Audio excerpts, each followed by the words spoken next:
নমস্কার বন্ধুরা, ঋতুচক্রের হিসেবে আমরা এসে পৌঁছেছি আষাঢ় মাসে। তো প্রচন্ড গরমের দাবদাহের পর যেমন ঝিরঝিরে বৃষ্টিতে আমাদের প্রাণের শান্তি, মনের স্বস্তি ফিরে আসে, জ্বালা যন্ত্রণা কমে, তেমনি কয়েকটি কিছু কিছু উৎসব আমাদের মনে নিয়ে আসে অপরিসীম আনন্দ, যেমন এবং শুভ মুহূর্ত। যেমন প্রথম শুরু হয় জগন্নাথ দেবের স্নান যাত্রা দিয়ে। জগন্নাথ দেব এই সময় স্নান করেন, স্নান করে এরপর তিনি রেডি হয়ে অর্থাৎ সেজে গুজে তিনি রওনা দেন মাসির বাড়ির উদ্দেশ্যে। সেই তিথিটি হচ্ছে আমাদের শুভ রথযাত্রা। ওড়িশা থেকে শুরু করে সারা ভারতবর্ষের গ্রামে গঞ্জে প্রত্যন্ত প্রান্ত থেকে শুরু করে মেট্রো সিটিসগুলো এবং সারা বিশ্বেও বিভিন্ন শহরে আজকাল কিন্তু জাতি ধর্ম নির্বিশেষে হচ্ছে এই জগন্নাথ দেবের শুভ রথযাত্রা। রথের চাকা আমাদের জীবনের প্রতীক, এই হুইল আমাদের জীবনের গতিকে নির্দেশ করে। তো বন্ধুরা, এই শুভ মুহূর্তকে আমরা কাজে লাগিয়ে বিভিন্ন রকমের আমরা প্রতিকার প্রতিবিধান করতে পারি, যাতে মানুষের জীবনের মাঙ্গলিক ঘটনাগুলোকে আরেকটু দ্রুত এনে দেওয়া যায়, আটকে থাকা কেরিয়ার, আটকে থাকা কাজ সম্পন্ন হতে পারে এই রথযাত্রাতে। এবং বাস্তুর কিন্তু ভীষণ ভালো প্রতিকার করা সম্ভব হয় এই পুণ্যতিথিতে, অর্থাৎ এই পুণ্য রথযাত্রাতে উপলক্ষে করা বাস্তুর প্রতিকারগুলি ম্যাক্সিমাম ক্ষেত্রেই কিন্তু সুফলদায়ী হয়ে ওঠে। আমি আসছি একটি মেইলে, যেটা আমার কাছে বসিরহাট থেকে একজন দিদি পাঠিয়েছেন। তো তার বাস্তুর কিছু সমস্যা নিয়ে আমি একটু রিডিংটি করব, তারপরে অবশ্যই তাকে আমি প্রেডিকশন দেব যাতে তিনি এই সমস্যাগুলো থেকে মুক্ত হতে পারেন। তো সুদেশনাদি, আপনার বাস্তুর এই যে সমস্যাগুলো আপনি লিখেছেন এবং সেটি কতটা যথাযথ, অর্থাৎ আপনার যে আনক্যানি ফিলিং হচ্ছে অর্থাৎ বসিরহাট থেকে কলকাতায় আসবার পরে, এবং সত্যি সত্যি এরকম কোনো বাস্তু দোষের কোনো ইন্ডিকেশন আছে যার ফলে আপনি মনে শান্তি পাচ্ছেন না, এটি আমার কাছে জানতে চেয়েছেন এবং কি করলে এর থেকে আপনি বেরোতে পারেন সেটিও জানতে চেয়েছেন। আমি আমার সাধ্যমতো আপনাকে উত্তর দেওয়ার চেষ্টা করছি সংক্ষিপ্ত পরিসরে। প্রথমেই আপনি যেটা জানিয়েছেন যে বসিরহাট থেকে কলকাতায় এসে ফ্ল্যাট কেনবার পর আপনাদের টাকা পয়সার রিলেটেড জায়গাতে কিন্তু ভীষণভাবে গন্ডগোল চলছে, টাকা পয়সার সংসারে তো টিকছেই না এবং উপরন্তু বেশ কিছুটা লোন হয়ে গেছে। এটি একদম সত্যি 5 অফ পেন্টিকলস আমাদের সে খবর জানাচ্ছে। এবং নানা সমস্যা তৈরি হচ্ছে পরিবারের সদস্যদের মধ্যে, অর্থাৎ আপনি ভালো কথা বললেও তারা যেন খারাপভাবে রিঅ্যাক্ট করছে এবং আপনাদের অন্যান্য আত্মীয় স্বজনের সাথেও কলকাতা আসার পর কিন্তু সম্পর্কটা মধুর থেকে, মানে যারা রেগুলার কলকাতা থেকে বসিরহাট যেতেন উইকেন্ড কাটাতে বা মাসান্তে বা 2 মাস অন্তর একবার, তাদের সাথেও কিন্তু সম্পর্কটা আপনার খারাপ হয়ে যাচ্ছে। এটাও কিন্তু দেখাচ্ছে দ্য হ্যাংম্যান রিভার্স।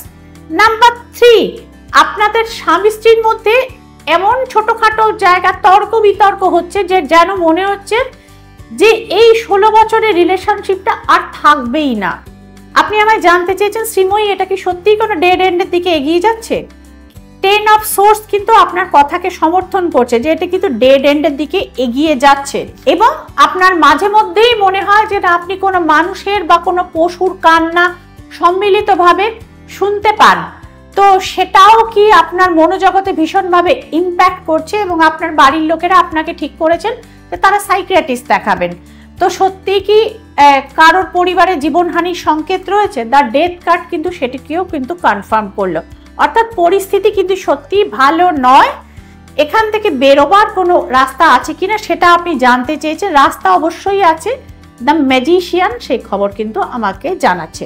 তো ফার্স্টেই আমি দর্শকদের বলি, এই ধরনের সমস্যায় যদি আপনারাও পীড়িত হন বা এই রকম সমস্যা আপনার জীবনকেও যদি গ্রাস করে থাকে, তাহলে আপনারা বন্ধুরা এই ভিডিওটি অত্যন্ত দ্রুত লাইক, শেয়ার এবং সাবস্ক্রাইব করবেন, যাতে এই রকম সমস্যার থেকে মানে বেরোবার পন্থাটা আপনারা কিছুটা ঘরে বসেই আপনারা জানতে পারবেন।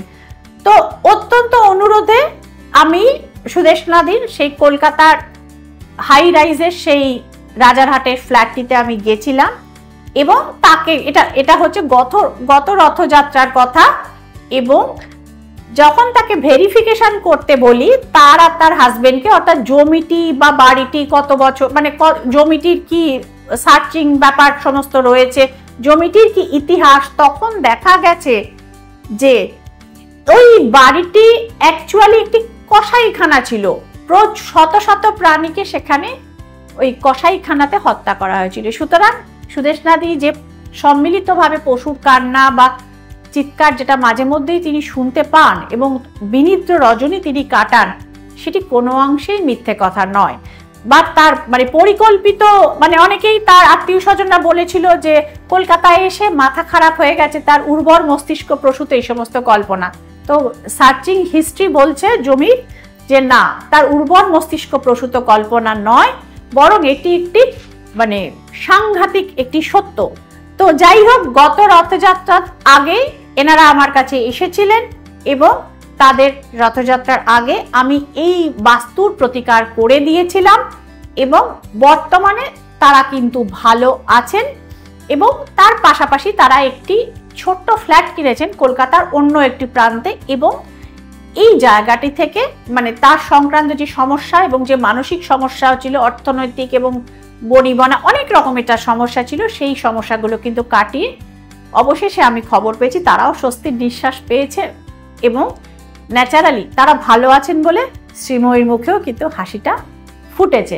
তো এই একই রকম সমস্যায় যারা পড়েছেন এবং বাস্তু রিলেটেড সমস্যার প্রতিকার করাতে চান, বাস্তু ভিজিট করাতে চান শ্রীময়ীকে দিয়ে, এই শুভ রথযাত্রা উপলক্ষে যারা কিছু আমার থেকে মাঙ্গলিক সামগ্রীও নিতে চান যাতে আপনাদের পরিবারে শান্তি ফিরে আসে, বিজনেসে গ্রোথ আসে, সন্তানদের লেখাপড়ায় প্রগতি বা উন্নতি আসে, আপনার কেরিয়ার গড়গড়িয়ে চলে টুয়ার্ডস দ্য সাকসেস, তো সমস্ত ক্ষেত্রেই কিন্তু আপনাদের যোগাযোগ করে নিতে হবে আমার এই বুকিং নাম্বারগুলিতে এবং নিচে যে চেম্বারগুলি আপনারা দেখতে পাচ্ছেন সেখানে। এবং যে সমস্ত মানুষরা চেম্বারে ভিজিট করতে পারছেন না, আসতে পারছেন না নানা কারণে, তারা ঘরের প্রিভেসিতে বসে আমার সাথে অনলাইন কনসাল্ট করতে পারেন ভারতবর্ষ এবং বিশ্বের যে কোনো প্রান্ত থেকে। তো সেক্ষেত্রেও আপনাদের এই বুকিং নাম্বারগুলোতেই যোগাযোগ করতে হবে। আমার অ্যাসিস্ট্যান্টরা রয়েছেন, দিনে 18 ঘন্টা তারা ফোন ধরেন। একটি স্পেশাল হোয়াটসঅ্যাপ বুকিং নাম্বার রয়েছে, ধরুন যারা একটু রাতের দিকে যারা প্রোগ্রাম দেখেন আমার ইউটিউবে, তারা এই নাম্বারটিতে কেবলমাত্র হোয়াটসঅ্যাপের মাধ্যমেই কিন্তু বুকিং করবেন এবং এনআরআই ক্যান্ডিডেটসরা, যারা বিদেশি ক্যান্ডিডেটরা, তারাও কিন্তু এই নাম্বারেই কিন্তু বুকিংটা করবেন এবং সেটা অবশ্যই হোয়াটসঅ্যাপের মাধ্যমে হওয়াটা বাঞ্ছনীয়। তো বন্ধুরা, আশা করি আজকের অনুষ্ঠান আপনাদের ভালো লেগেছে এবং আর কি কি দেখতে চাইছেন, জানতে চাইছেন শ্রীময়ীর কাছ থেকে, আপনারা আমার বুকিং নাম্বারগুলোতে সেটা জানান এবং কমেন্ট সেকশন কিন্তু আমার খোলা সবসময় থাকে, সেখানেও জানাতে পারেন, তাতে পরবর্তী ভিডিওটা আপনাদের চয়েস অনুযায়ী আমি সেক্ষেত্রে আপনি দিতে পারবো। এবং সকলে ভালো থাকবেন, আনন্দে থাকবেন। শুভ রথযাত্রা।